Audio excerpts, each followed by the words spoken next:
WhatsApp guys, I am AP. I hope you are doing well. चलिए बिना किसी देरी के हम लोग शुरू करते हैं सैम्पल पेपर 6 को। ठीक है, ये आपको जो जनरल इन्फॉर्मेशन है, इंस्ट्रक्शन, वो आपको पता होगा कि 14 नंबर का क्वेश्चन होता है। सेक्शन ए बी सी में डिवाइडेड रहता है। सेक्शन ए में 6 क्वेश्चन रहते हैं, ये सब आपको पता होगा। बस एक चीज़ बता देता हूँ कि टाइम आपके पास 2 घंटे रहेंगे। मैक्सिमम मार्क्स 40 नंबर के क्वेश्चन रहेंगे। ठीक है, सेक्शन ए को देखते हैं। If 2 is a root of equations X square plus K X plus 12 equal to 0 and the equation X square K X plus Q equal to 0 has equal root, find the value of Q. इसे Q की value निकालनी है। ठीक है, x की जगह पहले वाले इक्वेशन को हम लोग लेते हैं, x square plus K X plus 12 equal to 0 को लेते हैं। एक्स की वैल्यू 2 रख के देखते हैं इस इक्वेशन पे। तो 2 का स्क्वायर प्लस 2 के प्लस 12 इक्वल टू 0। ठीक है, तो 4 प्लस 2 के प्लस 12, तो 2 के इक्वल टू -16, के इक्वल टू -8। के की वैल्यू -8 आ गई है। ठीक है, और के दूसरे वाले जो क्वाड्रेटिक इक्वेशन है ये वाला, इसमें हम लोग ये वाला इसमें के की जगह पे -8 रख कर देंगे। ठीक है, x square plus -8x plus Q equal to 0, इसका इक्वल रूट है, मतलब कि B square equal to 4ac होगा। बी स्क्वायर मतलब कि 8,064 इक्वल टू 4 1 है। सी हमें पता नहीं, क्यू तो क्यू इक्वल टू कितना हो जाएगा 16, क्यू की वैल्यू 16 हो जाएगी। ठीक है, समझ गए। इसी में जो इंटरनल चॉइस पे क्वेश्चन है वो देखते हैं, बनाते हैं। Find the positive root of √3x square plus 6 equal to 9। इसको हम लिख सकते हैं 3x square plus 6 equal to 81, 3x square equal to 75, x square equal to 25, x equal to plus minus 5। Positive बोल रहा है तो एक्स इक्वल टू 5। ठीक है, चलिए तीसरा क्वेश्चन देखते हैं। दूसरा क्वेश्चन देखते हैं। The fifth term of A P 26 and 10th term is 51। Fifth term बोल रहा है 26 है, तो ए प्लस 4d इक्वल टू 26, और 10th term a plus 9d equal to 51।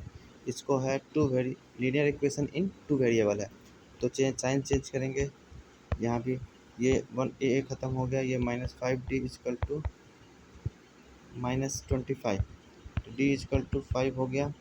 अब देखिए किसी एक इक्वेशंस में d की वैल्यू हम -5 रखेंगे, तो पहला वाला ही इक्वेशन लेते हैं। a plus 4d equal to 26, d की वैल्यू कितना निकाला था -5, -20 हो गई, ये equal to 26। a equal to ये इधर जाएगा, ये माइनस a इक्वल टू 6। ठीक, d की वैल्यू 5 थी, -5 नहीं थी। ठीक है, a इक्वल टू 6 हो गया। ठीक है, अब देखिए हमें ए पी निकालना है। ए इक्वल टू 6, डी है 5 तो 11 हो जाएगा, फिर 16 हो जाएगा, 21 हो जाएगा, 26 हो जाएगा, फिर 31 हो जाएगा। ये हो गया आपका ए पी। तीसरा क्वेश्चन देखते हैं। तीसरा क्वेश्चन है, in figure O is the centre of a circle. O जो है सेंटर है इस सर्किल का। P T R tangent, P T जो है ये टेंजेंट है to the circle from the external point P से। इफ़ टी पी क्यू ये 70 डिग्री है, फाइंड टी आर क्यू। देखो इसको समझते हैं हम अच्छे से। इसके लिए हम एक ये खींच लिए। ठीक है, ये होगा आपका रेडियस, हमने खींचा, ये 90 डिग्री हो गया। ये आपको टी पी क्यू और ये क्या है, कोऑर्डिनेटर है। कोऑर्डिनेटर के सभी एंगल मिलाकर कितना 360 डिग्री होते हैं। ये 90 है, ये 90, 90 70, 90 90 180 या 70 250, 250 में से 360 जाएगा तो कितना हो जाएगा, ये बताइए बताइए कितना होगा, 110 डिग्री होगा। ठीक है, और ये पूरा रिफ्लेक्स एंगल है, 110 हो गया तो ये कितना हो जाएगा, 250 हो गया। 250 का आधा ये वाला एंगल होता है, तो 125 हो गया। ये एंगल कितना हो गया आपका 125। तो angle T R Q equal to 125 degree. समझ गए? नहीं समझ में आया कमेंट सेक्शन में बताइएगा। अब देखिए मैं आंसर मिलाने की जिम्मेवारी नहीं ले रहा हूँ, बस आपको सीक्वेंस बता रहा हूँ, क्योंकि मल्टीप्लाई, भाग देना, गुना करना इतना समय नहीं है हमारे पास। ठीक है, चलिए शुरू करते हैं। बस एक कौन सा फार्मूला यूज होगा, किस विधि से ये बनेगा, ये बता देता हूँ आपको। Find the number of points of 1.5 centimetre diameter. एक कॉइन है जिसका डायमीटर 1.5 सेंटीमीटर है, और जो इसकी थिकनेस है, ये मान थिकनेस जो है ये वाली, ये है 0.2 सेंटीमीटर। डायमीटर 1.5 है, तो 0.75 से इसका रेडियस हो जाएगा। ठीक, और क्या एक सिलेंडर है, ठीक है। उसकी हाइट 10 सेंटीमीटर है और डायमीटर है 4.5, तो 2.25 इसका रेडियस हो जाएगा। अब बोल रहा है कितने कॉइन इसको मेल्ट करके पिघलाया जाए तो कितना कॉइन बन सकता है। तो मान लीजिए n नंबर ऑफ कॉइन बनता है, n नंबर ऑफ कॉइन बनता है, तो ये क्या है आपका, ये भी सिलेंडर शेप का है, तो पाई आर स्क्वायर एच, इसको मिटाता हूँ मैं, pi are square H into N की वैल्यू निकालनी है हमें, इक्वल टू पाई, बड़ा वाला सिलेंडर लेते हैं और बड़ा वाला, उसका रेडियस बड़ा है, तो पाई से पाई ख़त्म हो गया, एन इक्वल टू कितना हो जाएगा, आर स्क्वायर एच, यहाँ पे एच का स्क्वायर नहीं होगा, ठीक है, बटा छोटा वाला आर इंटू एच। अब आर की वैल्यू यहाँ से ये ले लीजिएगा और छोटा वाला आर की वैल्यू कॉइन वाला ले लीजिएगा और उसको सिंप्लीफाई कर लीजिएगा, वो नंबर निकल जाएगा, ठीक है। चलिए 5 नंबर क्वेश्चन देखते हैं। Given below frequency distribution showing the marks bye 50 students of the class. ये 50 स्टूडेंट्स है, ये कम्युलेटिव फ्रीक्वेंसी दिया गया है। क्यों दिया गया है, क्योंकि बिलो 20 से 1 से लेकर 20 तक 17 बंदे थे, बिलो 40 में 20 से भी कम आ जाएंगे क्योंकि बिलो 40 दिया है, तो 22। इसको हमें फ्रीक्वेंसी में शिफ्ट बताना है। तो पहले हम क्या करते हैं, एक टेबल बनाते हैं, ये हमने यहाँ पे टेबल बना लिया, ये बस समझाने के लिए बनाया जा रहा है आपको, ठीक है। यहाँ पे मार्क्स लिख दीजिए, यहाँ पे नंबर ऑफ स्टूडेंट लिख दीजिए। मार्क्स बिलो 20 मतलब 1 से 20 तक कितने बच्चों के आए हैं, 17 बच्चों के आए हैं। फिर 21 से 40 लिखिएगा, यहाँ पे कितने बच्चों के हैं, 22 बच्चों के आए थे, 22 में 17 घटा देंगे, 5 बच्चों के आए थे। फिर 41 से 60 के बच्चों कितने आए थे, 29 में से 22 घटा दीजिए तो 7 बच्चों के। ऐसे ही 61 से 80 के बीच में कितने आए थे, 37 में से 37 ही है ना, ये 37 में से 29 घटा दीजिएगा, तो 37 में 29 जाएगा तो कितना है, 8 बंदों के। ऐसे ही आपको 81 से 100 के बीच में कितने थे, 50 में 37 जाएगा तो 30 बंदों के। ये आपको ऐसे बॉक्स बनाना था, ठीक है, समझ गए। चलिए 5 नंबर क्वेश्चन बन गया, 5 नंबर तक बन गया है। 6 नंबर क्वेश्चन बोल रहा है find the mode of the flowing frequency distribution. सबसे पहले आपको मोड का फॉर्मूला पता होना चाहिए और वो किसको रिप्रेजेंट करता है वो आपको पता होना चाहिए। चलिए मैं आपको मोड का फॉर्मूला लिख के दिखाता हूँ, चलिए बिना किसी देरी के। मोड का फॉर्मूला होता है L plus F1 minus F0, ये छोटा वाला F है, ठीक है, बटा 2 F1 minus F0 minus F2 into H। अब देखिए मैं बताता हूँ, इसमें क्या होता है, L होती है आपकी, L होता है आपका जो जो फ्रीक्वेंसी हो सकता था किसकी है, 12 की, तो इसकी लिमिट फ्रीक्वेंसी हो जाएगी सबसे लोवेस्ट वाली, ये हो गया आपका मॉडल क्लास 12 हो गया, तो 18 हो जाएगा L, ठीक है, और F1 हो जाएगा आपका 12, F0 उसके जस्ट पहले वाला 10 और F2 हो जाएगा आपका ये 6, ठीक, और H होता है इनके बीच का इंटरवल 0.6 और 0.6 12 के बीच में 6 है। ये हो गया, आप इसको सॉल्व कर लीजिएगा, बन जाएगा। चलिए, या फिर एक फार्मूला दूसरे क्वेश्चन के लिए, इसके लिए क्या फार्मूला होगा मैं आपके लिए लिख देता हूँ। मीन मीडियन और मोड के बीच में जो रिलेशन होता है वो 3 median equal to mode plus 2 mean. पूछ क्या रहा है, मीडियन दिया हुआ है 137, मीन दिया है 137.05, मोड की वैल्यू पूछ रहा है, तो मोड को मोड रहने देते हैं, मीडियन कितना है 137 into 3 equal to mode plus 2, mean कितना है 137.05, तो मीन बराबर हो जाएगा 3 into 137 by 2 into 137.5।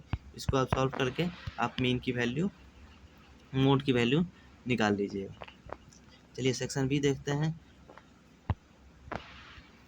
The 13 term of an A P is 4 times its third term कितना होगा, a प्लस 2d, ये 13 टाइम्स है। The 13 term of an A P, अच्छा, द 13 टर्म, तो a plus 12d equal to 4 times है a plus 2d के, ठीक। ये fifth term is 16, fifth term दिया है a plus 4d is equal to 16 दिया है। Find the sum of its 10 term. अब इसको हल कीजिए आप, a plus 12d equal to 4a plus 12D, ठीक है। 12D ख़त्म। अब 12D 4 दूनी का 8, ये 8D है, सॉरी 12 नहीं है। ऐसा हैंडराइटिंग है कि समझ में मेरे को नहीं आता जल्दी में। A plus 12D equal to 4A plus 8D। अब देखिए ये इधर जाएगा या फिर सबको एक जगह लेके जाइए। 4A minus A equal to 8D। एक सेकेंड, A माइनस 4A कीजिए और 8D माइनस 12D कीजिए, तो ये minus 3A equal to 4D, ठीक। 3A equal to 4D। अब देखिए 3A इक्वल टू 4D आया है ना, 3A इक्वल टू 4D। देखिए दो इक्वेशन को हमने सॉल्व किया तो ये हमें आ गया 3A इक्वल टू 4D, और ये वाला इक्वेशन हमें यहाँ दिया हुआ है कि फिफ्थ टर्म क्या है 16 है, A प्लस 4D की जगह पे 3A लिख सकते हैं, A plus 3A equal to 16, तो इसको 4A equal to 16, A equal to 4 हो गया, ठीक है।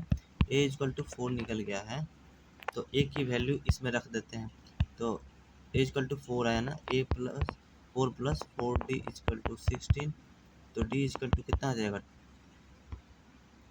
ये 12 3 हो जाएगा, D इक्वल टू 3। अब हमें देखिए A इक्वल टू 4 निकल गया और D इक्वल टू 3 याद रखिएगा, A equal to 4 D equal to 3, A equal to 4 D equal to 3, सब निकालना है 10 टर्म्स का, तो n/2 into 2A plus n minus 1 into D, n/2 10/2, 2A है कितना 8 प्लस n 9, D कितना है 3, इसको मल्टीप्लाई करके आप निकाल लीजिएगा, ठीक। चलिए आगे देखते, जल्दी पढ़ा रहा हूँ कि आपका जब बस रिवीजन हो जाए, बस रिवाइज के लिए समझिएगा इसको। An observe from the top of 100 metre high diet from the sea level, the angle of depression of two ships are 30 degree and 45 degree. ये मान लीजिए लाइट हाउस है, इसकी हाइट है 100 मीटर है, एंगल ऑफ डिप्रेशन बोल रहा है, मतलब कि लाइट हाउस का ये हुआ एक का 45 डिग्री, ठीक, और एक का 30 डिग्री है, समझ गए। ये हो गया आपका 30 डिग्री होगा, ये हो गया 45 डिग्री, तो यहाँ 30 डिग्री आ जाएगा, यहाँ 45, यहाँ 30 डिग्री आ जाएगा, यहाँ 45 डिग्री आ जाएगा। इसको नाम दीजिए ABC। ये देखिए ये 45 बन रहा है, तो सीधी सी बात है ये 100 है, तो ये भी 100 हो जाएगा, क्योंकि 10 45 1 होता है। अब देखिए पूछ रहा है if one ship is exactly behind the other, एक शिप मतलब यहाँ पे एक शिप है, एक यहाँ पे शिप है, other on the same side of the lighthouse, find the distance between the two ships। यहाँ इसके और इसके बीच का डिस्टेंस निकालना है हमें, ठीक है। इसको हमने x मान लिया, ये x हो गया। अब क्या लेंगे हम लोग, बताइए क्या लें, बताइए क्या लें। अब देखिए हम लेते हैं ट्रायंगल, ये वाले को, बड़े वाले को लेते हैं ABC को। अब देखिए 10 कितना होता है, 10 30 1 बाई, बताइए 10 30 1 बाई रूट 3। अब ये हो गया P/B 100 प्लस x, ठीक। अब इसको सॉल्व करके आप यहाँ की दूरी निकाल लीजिएगा। चलिए दूसरा क्वेश्चन देखते हैं। √3 का मान 1.7, find the distance between the two ships, उस टू शिप्स का डिस्टेंस बताना है। Draw a circle with the help of bangle, एक बैंगल की सहायता से आपको सर्किल बनाना है। Take a point outside the circle, construct the pair of tangent from this point of the circle. एक सर्किल लिया बैंगल की सहायता से, ठीक है, एक सेंटर लिया, आउटसाइड में एक पॉइंट लिया, ठीक है, कंस्ट्रक्ट करना है टेंजेंट। करेंगे आगे, इस लाइन को मिलाइएगा, इस लाइन को मिलाया आपने, इसका हमने बाइसेक्ट करना है। बाइसेक्ट को यहाँ पे मान लीजिए M है, ये O है, ये P है, बाइसेक्ट किया तो ये लाइन आ गया। इस लाइन को पकड़ के आपने सर्किल बनाया तो ऐसे सर्किल बन गया। ये जो क्रॉस बनाना है आपका, इस क्रॉस से सटाते हुए टेंजेंट आप बना दीजिएगा, ठीक है। पेयर ऑफ सर्किल 2 बोल रहा है तो ऐसे बन जाएगा, ठीक, समझ गए। बहुत ईजी है, बस रिवाइज करा रहा हूँ आप लोग को। ए सॉलिड राइट सर्कुलर कोन, ए सॉलिड राइट सर्कुलर कोन है, ठीक है, 60 सेंटीमीटर एंड हाइट है इसकी 60 सेंटीमीटर, ये वाली जो हाइट है ये 60 सेंटीमीटर है और रेडियस 30 सेंटीमीटर। इस drop dropped into a right circular cylinder full of water. इसको क्या किया जाता है कि ऐसे नहीं, इसको ये मान लीजिए कि पहले क्वेश्चन पढ़ते हैं, ये आपका सिलेंडर हो गया, इसको इसमें गिराया जाता है, जिसका देखिए एक बार देख लीजिएगा, वाटर रेडियस 360 है, मतलब कि यहाँ पे मान लीजिए इसको गिराया जाता है ऐसे, ठीक है। Find the value of water left in the cylinder. अब इसको क्या करना है कि in right circular cylinder full of water of height 180 centimetre, इसकी हाइट दिया है 180 सेंटीमीटर, ठीक है। और कोन की हाइट कितना दिया है 160, इसकी जो हाइट थी 1 ये 60 दिया हुआ है, रेडियस 30 दिया हुआ है। Find the volume of water left in the cylinder. आपको क्या करना है कि पहले वाले सिलेंडर का आपको वॉल्यूम निकालना है, तो पाई आर स्क्वायर एच, ये बड़ा वाला एच रखिए, minus pi are square h, दोनों को घटा दीजिएगा। अब देखिए मैं घटा के बताता हूँ कैसे होगा। देखिए पाई को कॉमन ले लीजिए, r square h minus r square h, pi common लिया, आर कितना दिया है इसमें 60 का स्क्वायर, इंटू एच कितना है 180 माइनस 30 का स्क्वायर, एच कितना है 60। इसको आप सॉल्व कीजिएगा, पाई का मान 22/7 रख के इसको सॉल्व कर लीजिएगा, समझ गए। या फिर दूसरा क्वेश्चन देखिए, a glass in the shape of circular, एक ग्लास है, ठीक है, रेडियस 7 सेंटीमीटर है, हाइट 10 सेंटीमीटर है। Find the volume of juice in litre required to fill six glass. ऐसे 6 गिलास में कितना जूस अटेगा, ठीक है। तो इसका क्या निकालना पड़ेगा, हमें वॉल्यूम निकालना पड़ेगा। एक की वॉल्यूम कितनी हो जाएगी, एक की वॉल्यूम होगी पाई आर स्क्वायर एच इंटू 6 कर लीजिएगा, इंटू 1000 कर लीजिएगा, तो ये आपका हो जाएगा, लीटर में निकालना है ना। देखिए सेक्शन सी का क्वेश्चन है, A B is a chord of a circle भी सेंटर है। ए बी क्या है, कॉर्ड है, A B is a chord with centre A, B at B tangent line, यहाँ से पी बी टेंजेंट लाइन हो गया, ओ ए ओ पी को मिलाया गया है। सबसे पहले आप क्या कीजिए, यहाँ से इसको कनेक्ट कीजिए, ये हो गया 90 डिग्री, ठीक है, 90 डिग्री हो गया। आपको दिया है लेंथ, पी बी की लेंथ दिया है 24, the distance from P to the centre, the distance of the P from the centre 26, 26 दिया है, ये वाला 90 नहीं होता है, ठीक है, 90 होता है, वही मैं सोचूं कि हाइपोटेनस कैसे बड़ा हो गया, ये 90 होता है। अब देखिए ये हो गया हाइपोटेनस, ये हो गया आपका परपेंडिकुलर, बेस रेडियस निकालना है, तो अंडर रूट 26 का स्क्वायर माइनस 24 का स्क्वायर, 26 होगा 676, ये घटाने पर 100 आएगा, ये आ जाएगा 10, इसका आ गया 10, ठीक है। अब यहाँ से एक बाइसेक्ट लाइन खींचिए आप, क्योंकि आपको find the distance from the centre of the chord, यहाँ से डिस्टेंस निकालना है इस कॉर्ड की, ये मतलब इसकी ये निकालनी है आपको।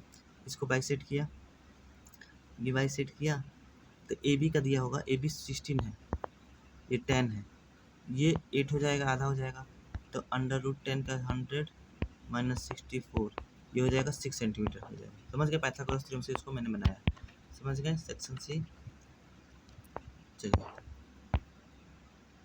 अब देखिए क्वेश्चन है 12 number, if the median of the flowing frequency distribution is 32 decimal, find the value of F1 and F2। F1 and F2 की वैल्यू हमें निकालनी है, ठीक है।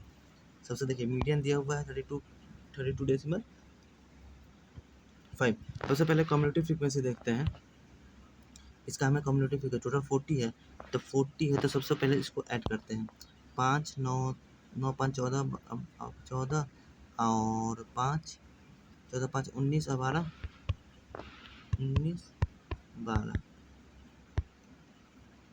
31, 31 plus F1 plus F2 equal to 40, तो F1 plus F2 equal to 30, 40 minus 31 तो 9 हो जाएगा ना, F1 plus F2 equal to 9 हो गया, ठीक है, F1 plus F2 equal to 9 हो गया। अब देखिए बोल रहा है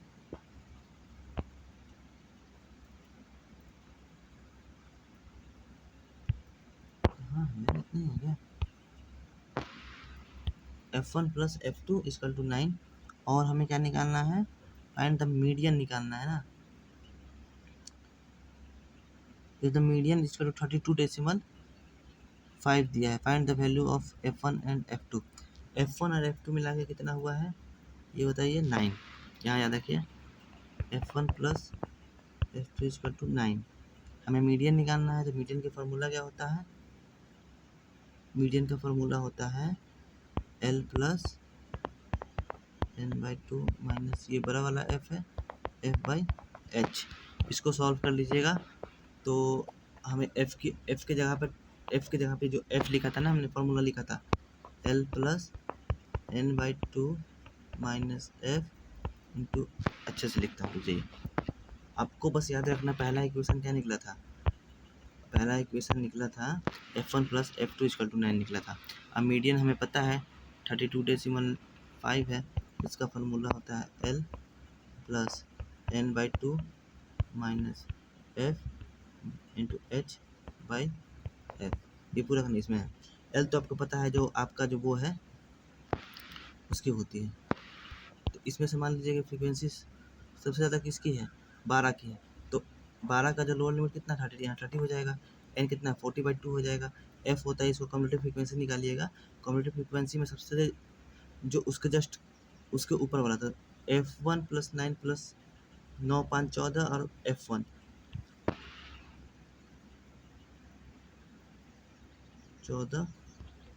14 प्लस F1 F के जगह पे रखिएगा, ठीक है। और F के जगह पे आपका 12 है। उसी प्रकार इसको F1 निकल जाएगा, इसको आप कीजिएगा। अब F1 निकल गया तो उसमें से जितना आएगा उसमें से 9 उसको घटा दीजिएगा, तो F2 की वैल्यू निकल जाएगी। समझ गए? चलिए, फॉर्मूला बस याद होना चाहिए, बस आपको वो बता रहा हूँ। अब बोल रहा है, या फिर आप ये वाला क्वेश्चन हल कीजिए, और है ना शायद, और है हाँ, या फिर आप ये वाला question, the median of the flowing data is 16। इसका मीडियन दिया है 16। Find the missing frequency A and B।